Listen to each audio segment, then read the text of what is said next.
आम आदमी पार्टी ने पंजाब में अपने मुख्यमंत्री पद के उम्मीदवार को लगभग तय कर लिया है और खबरों के मुताबिक भगवंत मान आम आदमी पार्टी के मुख्यमंत्री पद के उम्मीदवार हो सकते हैं पंजाब में।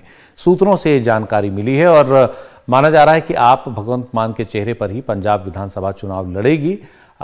इसका मन पार्टी ने बना लिया है, लेकिन घोषणा के लिए सही समय का इंतजार है। अरविंद केजरीवाल के कोरोना संक्रमित होने के चलते घोषणा में कुछ दिन की देरी हो सकती है।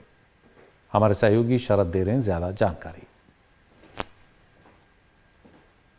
कौन होगा पंजाब चुनाव 2022 के लिए आम आदमी पार्टी का मुख्यमंत्री पद का उम्मीदवार?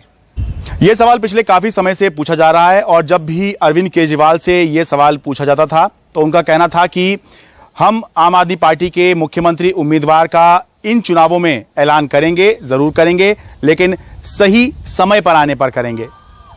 आम आदमी पार्टी में मेरे सूत्र बता रहे हैं कि आम आदमी पार्टी ने मन बना लिया है कि भगवंत मान को ही पंजाब चुनाव 2022 के लिए मुख्यमंत्री पद का उम्मीदवार घोषित किया जाए। भगवंत मान आम आदमी पार्टी की पंजाब यूनिट के मुखिया हैं, संगरूर से दूसरी बार सांसद बने हैं। खास बात यह है कि पहली बार वो 2014 में सांसद बने थे आम आदमी पार्टी के टिकट पर, और दूसरी बार जब उन्होंने लोकसभा सीट जीती संगरूर की तो पूरे देश में आम आदमी पार्टी और कहीं सीट नहीं जीत पाई, केवल एक सीट जीती वो, और वो थी संगरूर की लोकसभा सीट, और वो भी भगवंत मान जो हैं वो चुनाव जीते थे। और वैसे भी भगवंत मान जो हैं वो आम आदमी पार्टी की पंजाब यूनिट के या फिर पंजाब में आम आदमी पार्टी के जितने नेता हैं उनमें सबसे पॉपुलर फेस भगवंत मान ही हैं।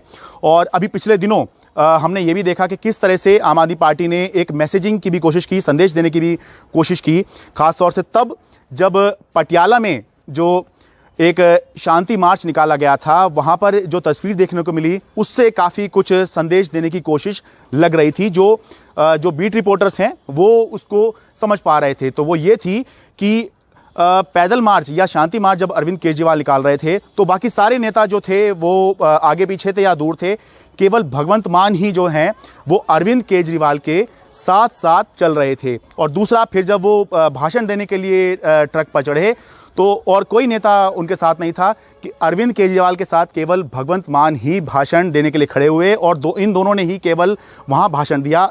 इससे पहले अभी तक होता ये रहा था कि सारी लीडरशिप जितनी होती है, जो प्रभारी सह प्रभारी भी होते हैं और जो लोग होते हैं वो आसपास रहते थे, लेकिन पटियाला में ये देखा गया कि अरविंद केजरीवाल के साथ केवल भगवंत मान ही दिखाई दे रहे थे। उससे ये संदेश भी गया है कि किस तरह से आम आदमी पार्टी अब जो है आगे भगवंत मान को सीएम फेस जो है वो प्रोजेक्ट कर सकती है।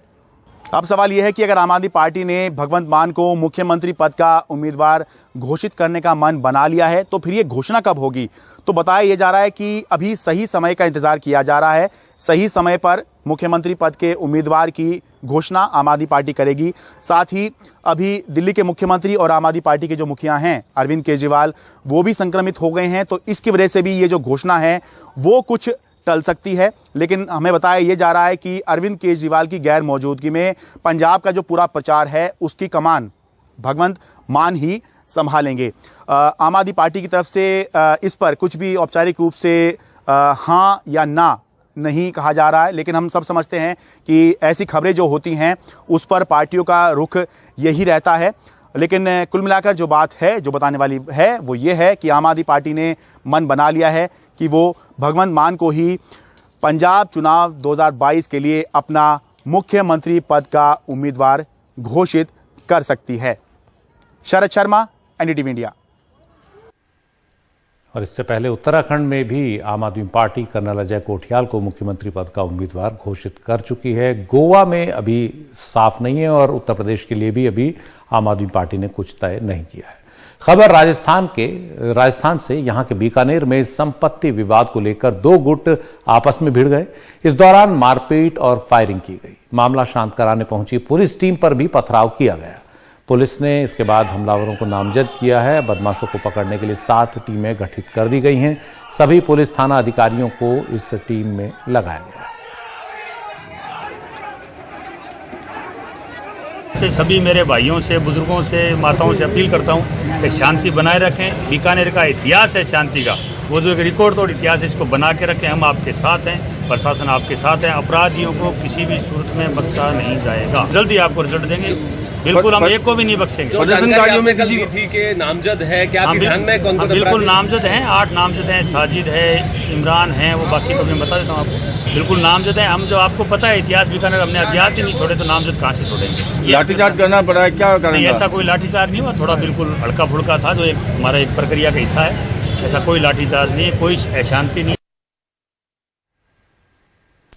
बुल्लीबाई नाम के ऐप में मुस्लिम महिलाओं की तस्वीरों को अपलोड करने और उनकी बोली लगाने के आरोप में एक व्यक्ति को गिरफ्तार किया गया है। ये गिरफ्तार आरोपी है, इसका नाम विशाल झा है, इंजीनियरिंग का छात्र है और जो मुख्य आरोपी है उसके संपर्क में इसे बताया जा रहा है, तो इसे सह आरोपी इस मामले में बनाया गया है। एक और युवक हिरासत में लिया गया है। विशाल झा को जो है बेंगलुरु से हिरासत में मुंबई लाया गया और पूछताछ की गई।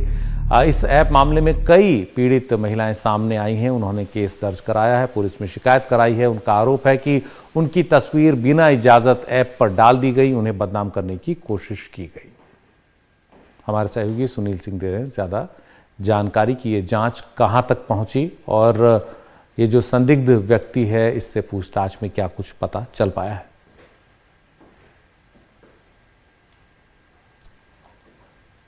सुनील इस वक्त हमारे साथ हैं। सुनील, ये जो लड़का है, युवक है, इंजीनियरिंग का छात्र है, क्या इसका संपर्क निकला है मुख्य आरोपी से और ये क्या कर रहा था? देखिए सुशील, ये जो युवक है जो गिरफ्तार दिखाया गया है, ये बेंगलुरु से कल इसे मुंबई लाया गया था। इंजीनियरिंग का छात्र बताया जा रहा है, विशाल झा इसका नाम है। अभी तक जो जानकारी मिली है कि जो मुख्य आरोपी है उसके संपर्क में था। ये भी उस ऐप में जो है कि कुछ कंटेंट अपलोड किया करता था और जो हिट अप हद जो है उसका अकाउंट होल्डर भी ये था। तो पूरी साजिश है उसका कहीं ना कहीं एक कड़ी ये युवक भी है। तो रात भर इससे पूछताछ हुई है और उसके बाद जब इसके खिलाफ पुख्ता सबूत मिले हैं तब गिरफ्तारी दिखाई गई है। एक और बड़ी बात जो इस पूरे मामले में सामने आई है वो ये आई है कि इस पूरे साजिश में एक महिला भी शामिल है, उसे भी डिटेन कर लिया गया है, इसकी जानकारी मिली है और उसे डिटेन करके मुंबई अभी लाने की कोशिश चल रही है। शुक्रिया सुनील जी इस पूरी जानकारी के लिए। तो एक इंजीनियरिंग का छात्र गिरफ्तार हुआ और बताया जा रहा है कि एक महिला भी इस मामले में गिरफ्तार की गई है और मुंबई पुलिस उन्हें लेकर मुंबई आ रही है। अब खबर छापों की। एस बिल्डर नाम से एक बिल्डर है, उस पर आईटी विभाग का छापा पड़ रहा है, आयकर विभाग का। अजय चौधरी इस बिल्डर का नाम है। उसके दिल्ली, नोएडा, आगरा के जो ठिकाने हैं उन पर छापे चल रहे हैं। इनकम टैक्स की इस रेड को कई लोग सियासत से भी जोड़कर देख रहे हैं। हमारे सहयोगी मुकेश सेंगर दे रहे हैं ज्यादा जानकारी।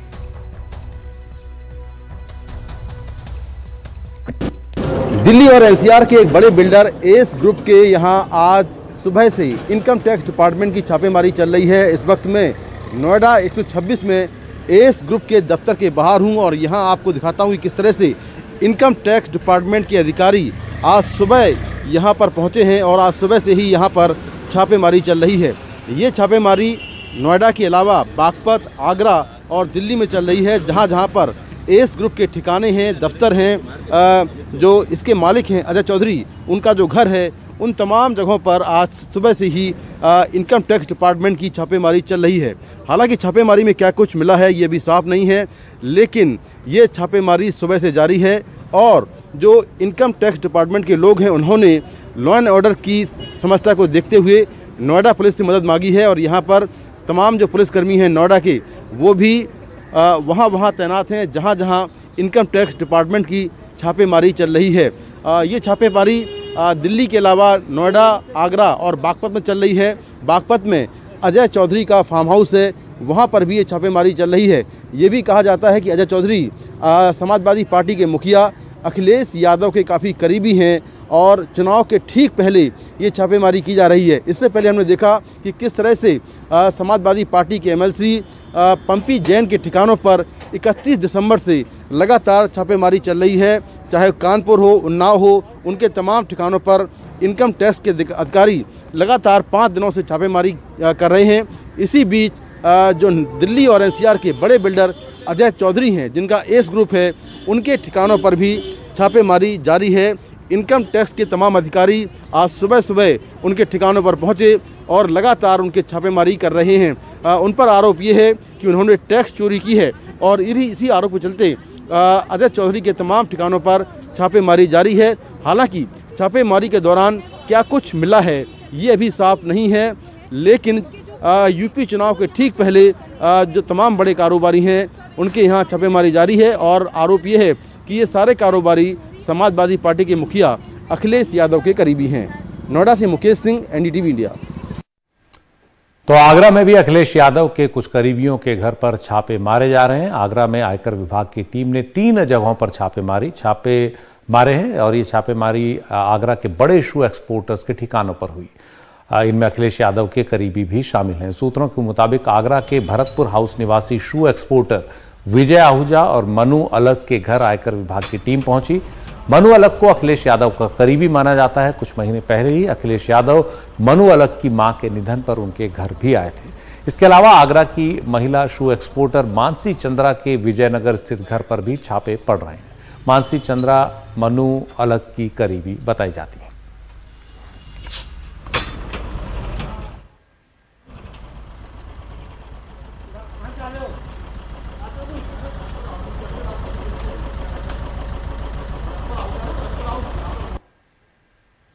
और अब बात हेट स्पीच की। सियासत जब तेज होती है तो नफरत भरे बयान भी तेज हो जाते हैं, लेकिन कई बार इसमें समझदारी भरी कई बातें भी सामने आती हैं। उपराष्ट्रपति एम वेंकैया नायडू ने सोमवार को धर्म पर की जा रही राजनीति को लेकर नाराजगी जताई। उन्होंने साफ लहजे में देशवासियों को संदेश देते हुए कहा कि किसी और के धर्म की आलोचना करना और समाज में मतभेद पैदा करने की कोशिश नहीं होनी चाहिए।